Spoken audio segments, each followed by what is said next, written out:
Hello friends, welcome to study knowledge. ये हमारी constitutional articles की सीरीज़ का पार्ट 8 है। पार्ट 7 तक हमने वीडियोस बना दी हैं। आपने नहीं देखी हैं तो आप जाकर देख सकते हैं। चैनल में एक प्लेलिस्ट बनी हुई है कॉन्स्टिट्यूशनल आर्टिकल्स के नाम से, उसमें हमने सारी वीडियोस पार्ट बाय पार्ट डाल दी हैं।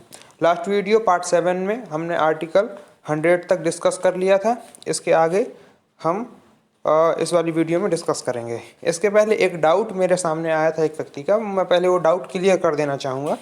इसके बाद मैं आज की वीडियो स्टार्ट करूँगा। एक पर्सन ने हमसे पूछा था कि आपने आर्टिकल 45 में भी शिक्षा के लिए बताया है कि शिक्षा का अधिकार है, जो कि डीपीएसपी में है, और आर्टिकल 21 में भी आपने 21A में शिक्षा के अधिकार के बारे में बताया है, जो कि फंडामेंटल राइट है। तो इन दोनों में जब शिक्षा का अधिकार दोनों में है तो डिफरेंस क्या है, और बाल शिक्षा का अधिकार है दोनों में, तो उसमें डिफरेंस क्या है? तो डिफरेंस ये है, जो आर्टिकल 45 डीपीएसपी में आपका एजुकेशनल राइट है वो 0 से 6 वर्ष तक के बच्चों के लिए है, ओके।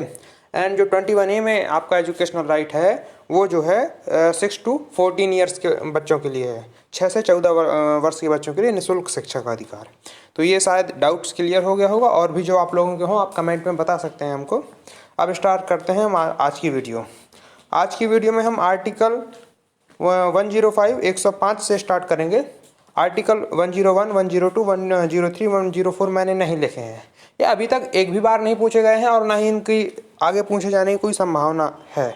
इसी वजह से मैंने इनको छोड़ दिया है। तो हमको पढ़ना वही है जो बहुत ज़्यादा इम्पोर्टेंट है, वो तो पढ़ना ही है, लेकिन उसको भी साथ में लेकर चलना है। ये थोड़ा कम इम्पोर्टेंट है लेकिन इम्पोर्टेंट है। लेकिन काफ़ी चीज़ें ऐसी होती हैं जो अननेसेसरली होती हैं, वो हम छोड़ दे रहे हैं। तो स्टार्ट करते हैं हम आज की video. Article number 105, powers, privileges etcetera of the house of parliament and of the members and committees thereof. संसद के सदनों की तथा उनके सदस्यों की और समितियों की शक्तियों, विशेषाधिकार आदि। इसमें जो है ना, संसद के सदन होते हैं, जो 2 सदन होते हैं संसद में, उसकी जो सदस्य होती हैं, उसकी जो समितियां होती हैं, और उनकी जो सदस्य और समिति की शक्तियां होती हैं, और उनके स्पेशल राइट्स होते हैं, कुछ विशेषाधिकार होते हैं जो सदन के सदस्यों को मिलते हैं। उसके बारे में आर्टिकल 105 में बताया गया है, मेंशन किया गया है कि इनके क्या क्या शक्तियाँ और विशेषाधिकार होंगे। ये आपका आर्टिकल 105। इसके बाद है आपका आर्टिकल 106। ध्यान दीजिएगा, जो इम्पोर्टेंट लगते हैं हमको, उनमें हमने इम्पोर्टेंट का मार्क कर ही दिया है। तो जिनमें इम्पोर्टेंट का मार्क है उनको आपको ज़्यादा फोकस करना है, ज़्यादा फोकस से याद रखना है, बार बार रिवाइज करना है। ये अक्सर पूछे जाते हैं एग्जाम में, चाहे वो 1 डे एग्जाम हो या अदर सिविल के, जैसे कि यूपीपीएससी का प्रीलिम्स का एग्ज़ाम हो, इन सब में पूछ लिए जाते हैं। और बाकी जो अदर हैं उनको भी 1 बार पढ़ना जरूर है। तो इसके बाद है हमारा article number 106, salaries and allowance of members, सदस्यों के वेतन और भत्ते। तो जो इस पार्लियामेंट के, संसद के सदस्य होंगे, उनके वेतन और भत्ते, जो सैलरीज एंड अलाउंस है, उसका इसमें निर्धारण किया गया है आर्टिकल 106 में, okay. And after this next is article number 107, provisions as to the introduction and passing of bills, विधेयक के पूरा स्थापन और पारित किए जाने के संबंध में उपबंध।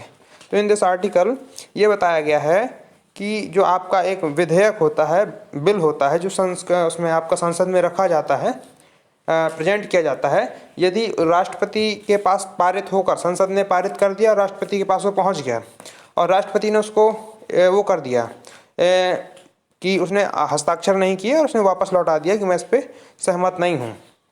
इसके बाद यदि संसद उसी विधेयक को पुनः पारित कर देती है, फिर से राष्ट्रपति के पास पारित करके भेज देती है, तो पूरा स्थापन, तब राष्ट्रपति उस पर हस्ताक्षर करने के लिए बाध्य होगा, बाउंड होगा, फिर उसको हस्ताक्षर करना ही पड़ेगा, और फिर इनकार नहीं कर सकता कि मैं हस्ताक्षर नहीं करूँगा। मतलब कहने का एक समराइज करके बताऊं तो, कि जब विधेयक पहली बार संसद द्वारा पारित होकर राष्ट्रपति के पास पहुंचता है, और यदि राष्ट्रपति ने उसको साइन नहीं किए, वापस लौटा दिया, और फिर लौटाया हुआ विधेयक दोबारा संसद के द्वारा पारित हो गया, फिर से राष्ट्रपति के पास पहुंचा दिया गया, तब सेकंड टाइम में राष्ट्रपति को हस्ताक्षर करने पड़ेंगे। ये आर्टिकल 107 में पूरा स्थापन के बारे में बताया गया है, ओके। इसके बाद आपका नेक्स्ट है article number 108, joint sitting of both house in certain cases, कुछ दशाओं में दोनों सदनों की संयुक्त बैठक। आपकी संसद के 2 सदन होते हैं, आपको पता है, लोकसभा राज्यसभा एक को उच्च सदन कहते हैं, एक को निम्न सदन कहते हैं। उच्च सदन राज्यसभा होती है, निम्न सदन लोकसभा होती है। ये एग्जाम में पूछ लिया जाता है, इसको भी याद रखिएगा। तो इन दोनों सदनों को एक संयुक्त बैठक यानी साथ साथ बैठक होती है, जो वो आर्टिकल 108 में मेंशन की गई है। ठीक है, तो आर्टिकल 108 में दोनों सदनों की ज्वाइंट सिटिंग, संयुक्त बैठक है। ओके, इसके बाद आपका नेक्स्ट है article 109, special procedure in respect of money bills. धन विधेयकों के संबंध में विशेष प्रक्रिया। जो आपके मनी बिल्स होते हैं, धन विधेयक होते हैं, उनके संबंध में कुछ विशेष नियम होते हैं, विशेष rules and regulations, special rules and regulations होते हैं, वो आपके आर्टिकल नंबर 109 में मेंशन किया गया है। इसके बाद नेक्स्ट है आपका article number 110, definition of money bills. धन विधेयक की परिभाषा, यहाँ से आपका मनी बिल आ गया है आर्टिकल 109 से। इंपॉर्टेंट हैं ये सारे articles related to money bills. तो ये आर्टिकल नंबर 110 110 बहुत इंपॉर्टेंट है, याद रखिएगा। धन विधेयक की परिभाषा आर्टिकल 110 में मेंशन की गई है। इसके बाद आपका आता है आर्टिकल नंबर 111। आर्टिकल नंबर 111 भी बहुत इंपॉर्टेंट है, याद रखिएगा। असेंट टू बिल्स, विधेयक पर अनुमति। देखिए, ये जो आपके विधेयक होते हैं संसद द्वारा पहले पारित होते हैं। आफ्टर पारित होने के बाद जब ये राष्ट्रपति के पास पहुंच जाते हैं और राष्ट्रपति इनमें सिग्नेचर कर देता है, तब यह कानून का रूप ले लेता है, कानून बन जाता है। ठीक है, तो उस पर विधेयकों पर अनुमति का मेंशन किया गया आर्टिकल 111 में। ओके, इसके बाद आपका है हाँ, अभी मैंने 110 में धन विधेयक की परिभाषा, धन विधेयक के बारे में मैंने अभी डिस्कस किया। उसके बारे में एक इम्पॉर्टेंट थिंग बताना चाहूँगा कि ये जो आपके धन विधेयक हैं, मनी बिल्स हैं, ये केवल लोकसभा में ही प्रेजेंट किए जा सकते हैं। ओनली ये जो है केवल लोकसभा में ही रखे जा सकते हैं। Okay, money bill can be present only in Lok Sabha और हाउस ऑफ पीपल। ठीक है, और जो स्पीकर होता है, speaker of the house of people, उसको ये राइट होता है कि वो डिसाइड करेगा कि ये मनी बिल यानी धन विधेयक होगा या नहीं होगा। जो लोकसभा का स्पीकर होता है वो डिसाइड करता है कि मनी बिल होगा कि नहीं होगा, धन विधेयक होगा या नहीं होगा। ठीक है, ये लोकसभा में पेश किए जाते हैं धन विधेयक, ये याद रखिएगा। इसके बाद आपका है article number 112, annual financial statement, budget. तो इसमें बहुत से स्टूडेंट्स ये सोचने लगते हैं कि आर्टिकल 112 में बजट बताया गया है, बट ये बात ध्यान रखिएगा, हमारे कॉन्स्टिट्यूशन में बजट शब्द का कहीं भी मेंशन नहीं किया गया, बजट शब्द का कहीं भी उल्लेख नहीं है। ठीक है, आर्टिकल 112 में वार्षिक वित्तीय विवरण है, जो आपकी पूरे साल का जो खर्च होता है उसका जो विवरण होता है, वो उसको हम शॉर्टली बजट कहते हैं। तो वो जो विवरण होता है वो आर्टिकल 112 में इसके बारे में प्रावधान किए गए हैं, कब पेश किया जाएगा, कैसे पेश किया जाएगा, कौन पेश करेगा, एटसेट्रा, ये सब इसमें प्रावधान किए गए हैं। ठीक है, इसके बाद नेक्स्ट है आपका article number 113, procedure in parliament with respect to estimates. संसद में प्राक्कलनों के संबंध में प्रक्रिया। एस्टीमेट्स बहुत नॉर्मल सी चीज़ है, आप जानते होंगे। एस्टीमेट्स आप जैसे किसी शॉप में मोबाइल वगैरह जाते हैं तो एक वो एस्टीमेट बना के देता है। एस्टीमेटेड आप काफ़ी चीज़ें देखते हैं, मतलब संभावित चीज़ें जो आप आकलित करते हैं, तो वही है इसमें आर्टिकल नंबर 113 में ये एस्टीमेट होता है। तो इसमें संसद के प्राक्कलनों के संबंध में जो प्रक्रिया होती है वो उसमें बताई गई है। ठीक है, इसके बाद आपका है आर्टिकल नंबर 114, क्या है, एप्रोप्रिएशन बिल्स, विनियोग विधेयक। ये याद रख लीजिएगा, ये सब बहुत इंपॉर्टेंट नहीं है, बट फिर भी याद रख लीजिएगा, विनियोग विधेयक है। इसके बाद मैंने 15 16 लिखा नहीं है, 17 में बता रहा हूँ आपको।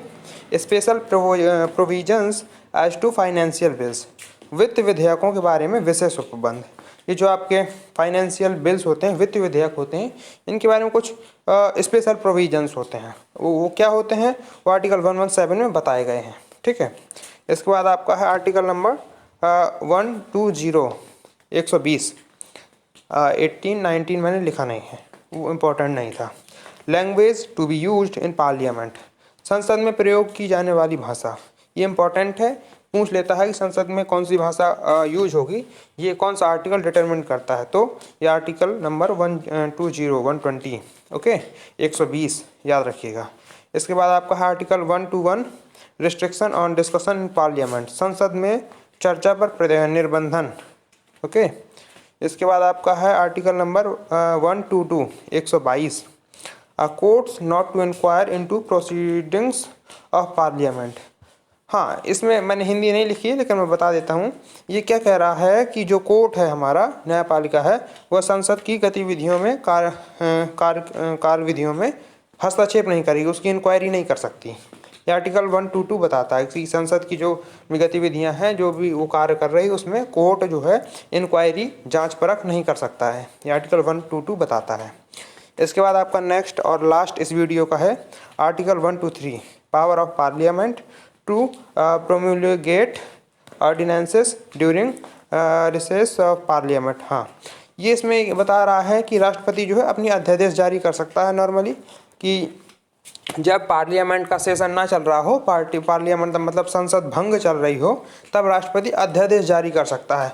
अध्यादेश एक राष्ट्रपति की शक्ति होती है कि जब ऐसी परिस्थितियां होती हैं जब संसद के द्वारा कानून नहीं बनाया जा सकता है, तो राष्ट्रपति आवश्यक चीज़ों के लिए अध्यादेश के द्वारा कानून बना के जारी कर देता है। जैसे कि इसका बहुत अच्छा एग्जाम्पल ये है कि अभी आपका कोविड पीरियड चल रहा था, तब संसद नहीं चल रही थी, उसकी बैठक बंद थी, तो ऐसे समय में राष्ट्रपति ने आवश्यक चीज़ों पर काफ़ी अध्यादेश जारी किए थे। तो यही राष्ट्रपति की अध्यादेश की शक्ति होती है, जो आर्टिकल 123 में मेंशन की हुई है। तो ये हुए हमारी आज की वीडियो। आज की वीडियो में हम इतना ही डिस्कस करेंगे। इसके बाद हम नेक्स्ट वीडियो में आर्टिकल 124 से डिस्कस करेंगे। यहाँ से आपका सुप्रीम कोर्ट स्टार्ट हो जाएगा। तो वीडियो अच्छी लगी हो तो सब्सक्राइब कर लीजिएगा, जो समस्या हो कमेंट में बता दीजिएगा, और बाकी सारी वीडियोस मैंने प्लेलिस्ट में ऐड कर ही दी हैं, आप वहाँ से जाकर देख सकते हैं। Thanks for watching this video and subscribe my channel. Okay, thank you.